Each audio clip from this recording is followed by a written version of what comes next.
la práctica de la meditación refuerza la corteza prefrontal. Pero lo interesante aquí, o los estudios que a mí me han parecido siempre más interesantes, son aquellos que demuestran que no hace falta ser un gran meditador ni vivir en un monasterio y dedicar la vida a la meditación, pasar 5 horas al día sentado meditando. Hay estudios que nos demuestran que tan solo a las 8 semanas de empezar a practicar ya empieza a haber cambios en nuestro cerebro, en concreto en la corteza prefrontal. A las 8 semanas ya nuestra corteza prefrontal empieza a estar entrenada a mantener la atención sobre ello.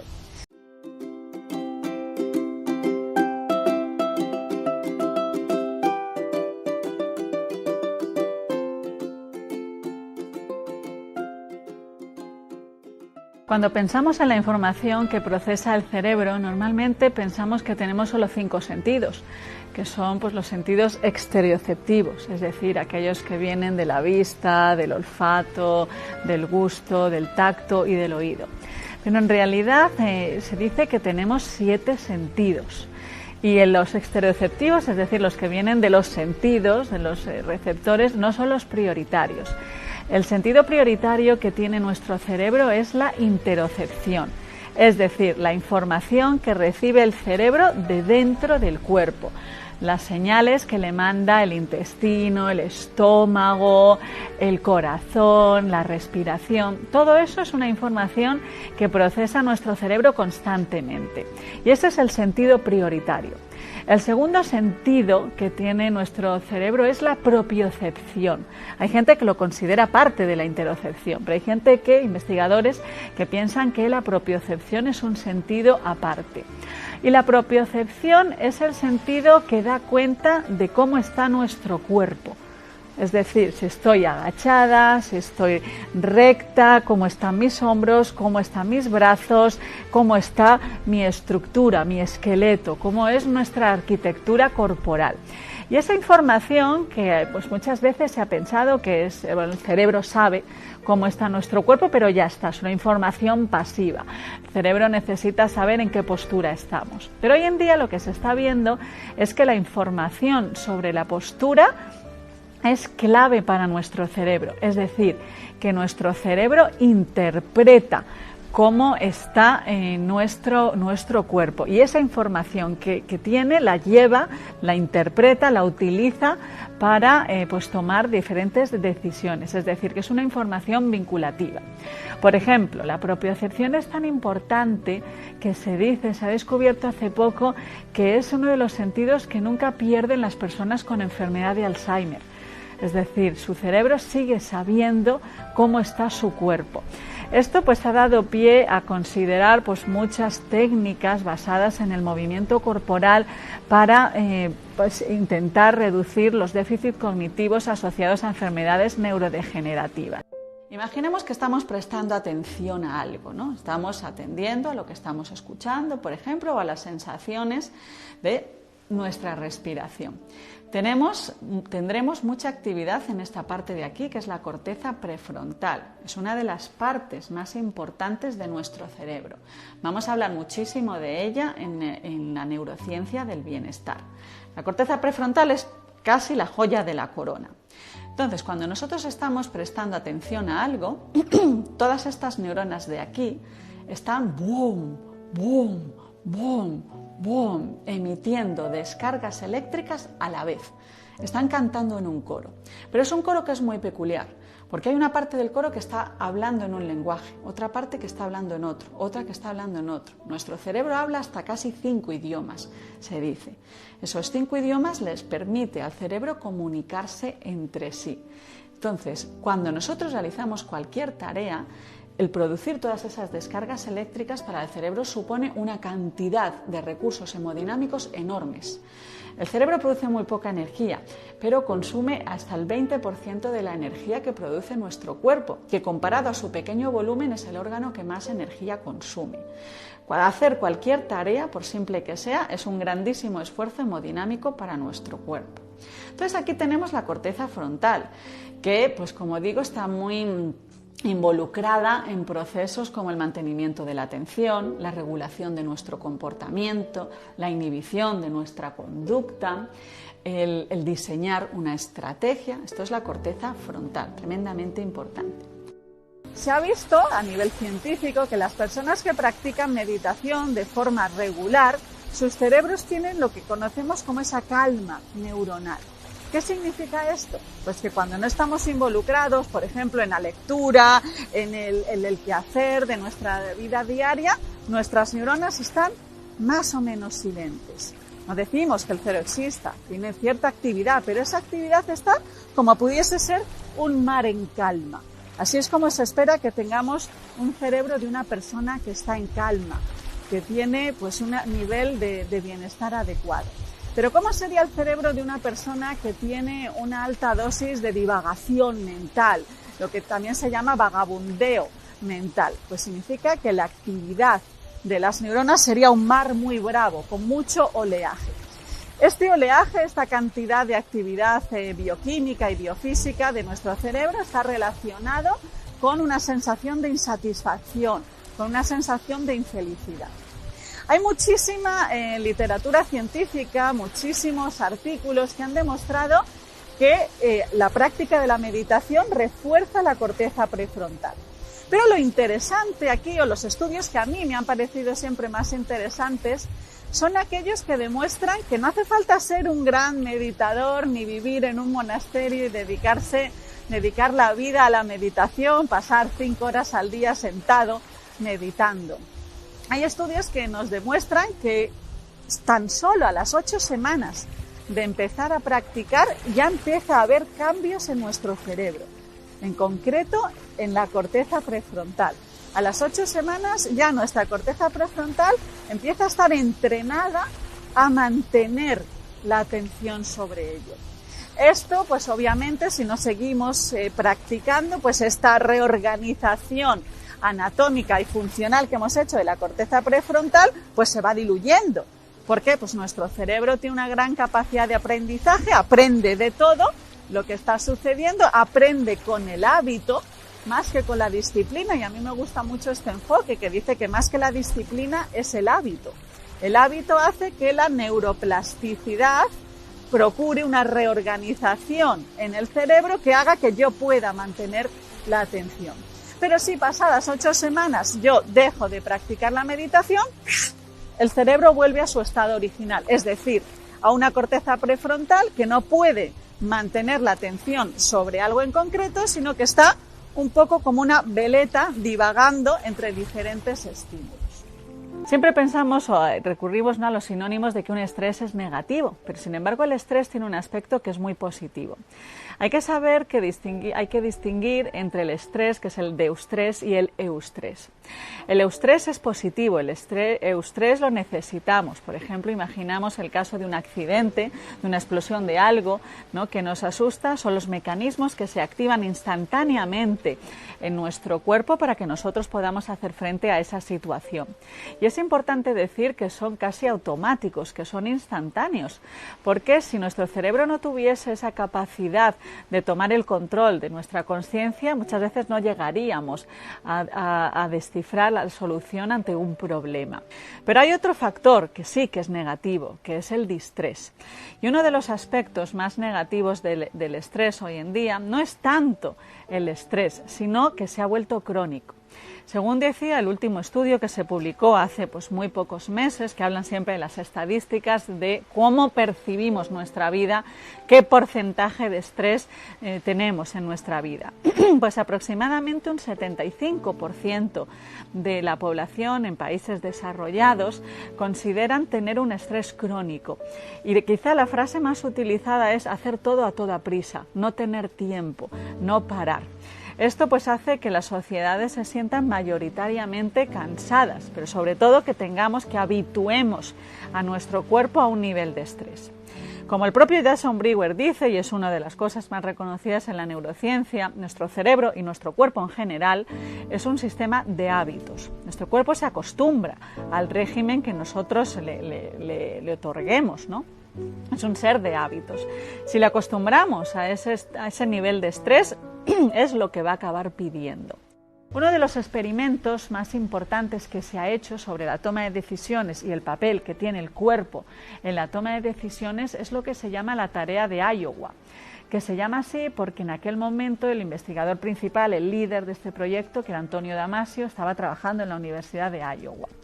Este experimento dio lugar a lo que se conoce como la teoría del marcador somático, que es la teoría que ha defendido Antonio Damasio desde hace más de 30 años, que lleva defendiendo la teoría del marcador somático. El experimento era muy sencillo. Imaginaros, ponían a las personas, a los voluntarios, al experimento, se les daba 4 bloques de cartas y eran bloques en los que podías ganar mucho dinero, bloques en los que podías perder mucho dinero, bloques en los que ni ganabas ni perdías.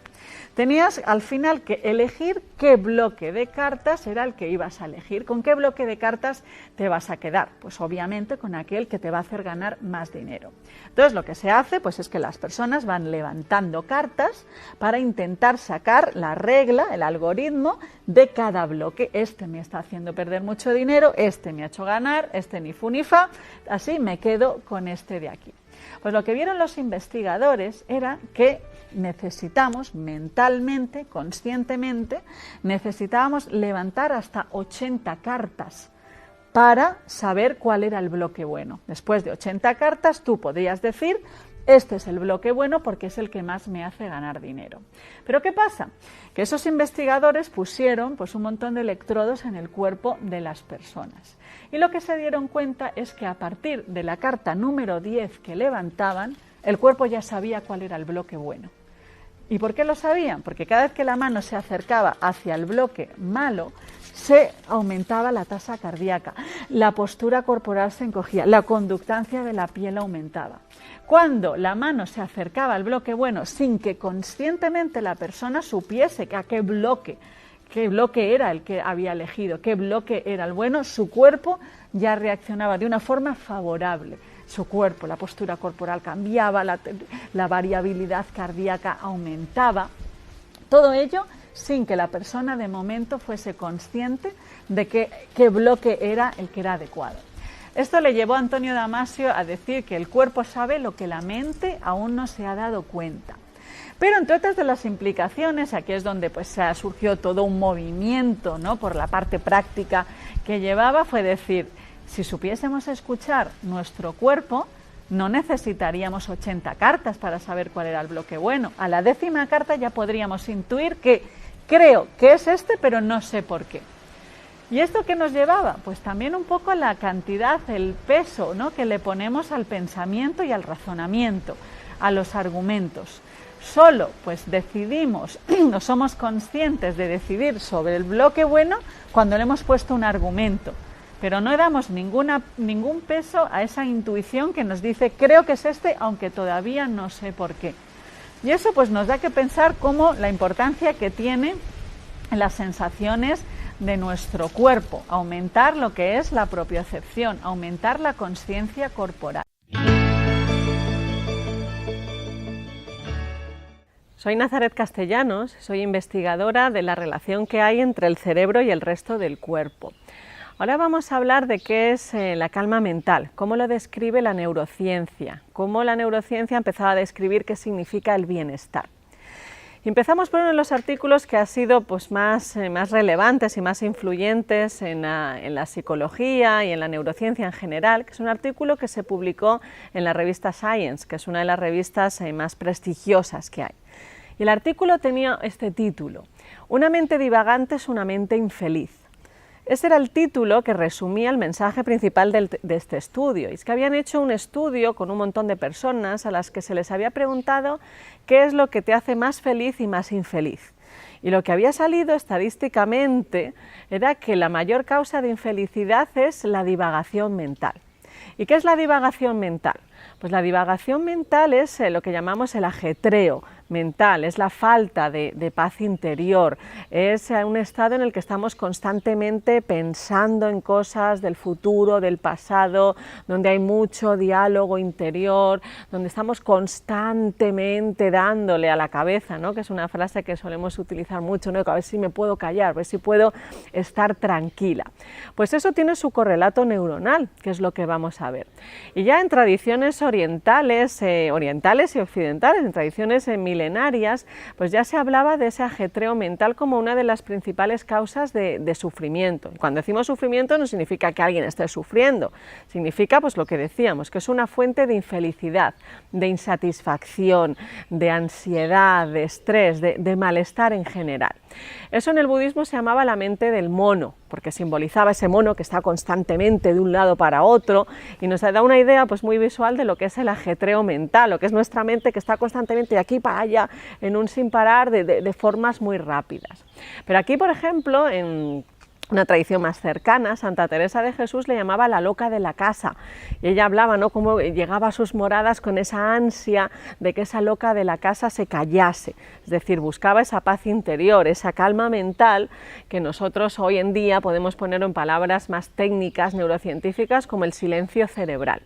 Y esta mente del mono, esta loca de la casa que decía Santa Teresa de Jesús, la corriente de conciencia que le llamaba William James, hoy en día se llama la red por defecto y fue descrita por primera vez en el año 1976, o sea, hace muy poco, cuando Ingvar en Estados Unidos metió a una persona en una máquina de neuroimagen y quería ver qué es lo que hace el cerebro cuando no hacemos nada. Pues él se dio cuenta, esta imagen lo que mostraba es que cuando se nos pide hacer nada, es decir, nos estamos quietos, estamos parados, nuestro cerebro está constantemente haciendo cosas. Tenemos muchísima actividad espontánea. ¿Qué quiere decir espontánea? Que no la llamo yo. O sea, yo no me pongo conscientemente a recordar lo que hice ayer, a pensar en qué tengo que hacer mañana o a elaborar un pensamiento lógico. Nuestro cerebro, nuestro cuerpo empieza a generar pensamientos y emociones de forma espontánea. Y esos pensamientos son casi siempre muchas proyecciones hacia el futuro, que empezamos a imaginar cosas al azar, pero cosas durante un breve tiempo. Empiezo a imaginar no sé qué, luego me voy a otro pensamiento, luego me voy a los recuerdos. Estamos siempre imaginando y recordando. Muy pocas veces estamos en el presente. Pero sobre todo tenemos mucho diálogo interior, lo que se llama mucha cacofonía interior. Es un diálogo que surge, como digo, espontáneamente y que en un 70% está autorreferenciado, es decir, son diálogos que surgen en los que yo hablo de mí, me pongo a mí como protagonista, soy yo relatando lo que está pasando. Eso tiene una importancia fundamental en el neurodesarrollo porque nos permite construir el yo. Pero a la vez, últimamente, ¿no?, con el estilo de vida que llevamos, esto se ha acentuado y estamos constantemente en este estado cerebral. Es decir, lo que ven los estudios de neurociencia es que nos pasamos aproximadamente un 75 u 80% del tiempo en lo que se llama la red por defecto, es decir, en un piloto automático, donde estamos constantemente imaginando, constantemente recordando y constantemente hablando. Las zonas del lenguaje en el cerebro se ven tremendamente activas, las zonas de la imaginación, las zonas de la planificación. Un cerebro en ese estado, que es el cerebro en el estado en el que estamos, pues eso, la gran parte del tiempo, es un cerebro lleno de colores. ¿Qué significa eso? Que hay mucha actividad constantemente en el cerebro. Eso está correlacionado con la rumiación y está correlacionado con nuestro sentido de calidad de vida. Cuanta más actividad tenemos de esa actividad de red por defecto, mayor insatisfacción tenemos, mayor sensación de infelicidad tenemos. Y una de las preguntas, ¿no?, que uno se hace es, bueno, la neurociencia demuestra esto, que tenemos esta capacidad de entrar en ese piloto automático, pero ¿cómo podemos frenarlo? ¿Cómo podemos acallar nuestro cerebro? ¿Cómo podemos hacer que nuestro cerebro tenga un poco más de silencio? ¿Por qué? Porque un cerebro en silencio está correlacionado con una mayor calidad de vida, una mayor escala de felicidad subjetiva, es decir, me siento bien, que ese es al fin y al cabo pues uno de los principales objetivos, ¿no?, que tenemos. Una de las técnicas que tiene más evidencias científicas, o al menos en la que yo he dedicado más tiempo de mi investigación, es lo que es la neurociencia de la meditación. ¿Cómo podemos llegar a esa calma mental? A través de la meditación. Cuando estamos haciendo meditación, y no hace falta irse a un monasterio y meditar durante horas al día, con una pequeña práctica de meditación, logramos bajar esa red por defecto. ¿Por qué? Porque la neurociencia de la meditación nos demuestra que regulando la atención, es decir, fortaleciendo la conexión, la actividad de la parte prefrontal, del córtex prefrontal del cerebro, aumentamos nuestra regulación emocional, es decir, disminuimos la amígdala, que es una parte que pertenece a los sistemas emocionales del cerebro, y que cuanto más grande sea, mayor sensación de infelicidad, de insatisfacción y mayor agresividad tenemos. Entonces se regula la atención, se regulan las emociones. ¿Y qué es lo que hacemos? Pues generamos una carretera que va de arriba hacia abajo del cerebro, es decir, aumentamos la red frontolímbica, aprendemos a regular nuestras emociones practicando la atención. Y con estos dos mecanismos, que es la regulación de la atención y la regulación de las emociones, llegamos colateralmente a regular el yo. Aprendemos a desidentificarnos un poco de ese yo, a desidentificarnos de los pensamientos y de las emociones. Y esto lo hace mucho la corteza cingulada, que es una especie de paraguas que recoge toda la información de los sistemas emocionales. Y no solo de los emocionales, sino del cuerpo. Entonces, otra de las propuestas que hacemos desde la investigación es fortalecer lo que es la interocepción y la propiocepción, es decir, hagamos meditación en movimiento. ¿Cómo podemos aprender a llegar a esa calma mental a través de los estados corporales? Aumentar la consciencia con nuestro cuerpo nos hace regular mejor las emociones y la atención. Hoy en día, por ejemplo, hay un estudio que se publicó en la revista PNAS, de Jin-Hyo Tang, que es uno de los grandes investigadores de la neurociencia de la meditación, y Posner, uno de los neurocientíficos más prestigiosos, y acuñaron un término que se llama bodyfulness, que demostraba que antes de hacer cualquier técnica de relajación mental, o por ejemplo unas técnicas de meditación, hacer cualquier ejercicio que aumente nuestra percepción corporal, nuestra conciencia corporal, aumenta los beneficios, incrementa los beneficios que ya supone el meditar, que ya supone hacer cualquier técnica de relajación corporal. En concreto, los ejercicios que nosotros hemos estudiado, en los que hemos encontrado evidencias neurocientíficas más sólidas, son los que se basan en las técnicas de la tradición milenaria china, el Qigong. El Qigong es la medicina tradicional china, ya sabéis que ahora lo reconoce la Organización Mundial de la Salud. La Universidad de Harvard publica hace poco un estudio donde decía que es uno de los pilares de la medicina preventiva. Son técnicas corporales, aumentar la conciencia corporal, estiramientos, trabajar en nuestra postura, es una apuesta por la calma mental.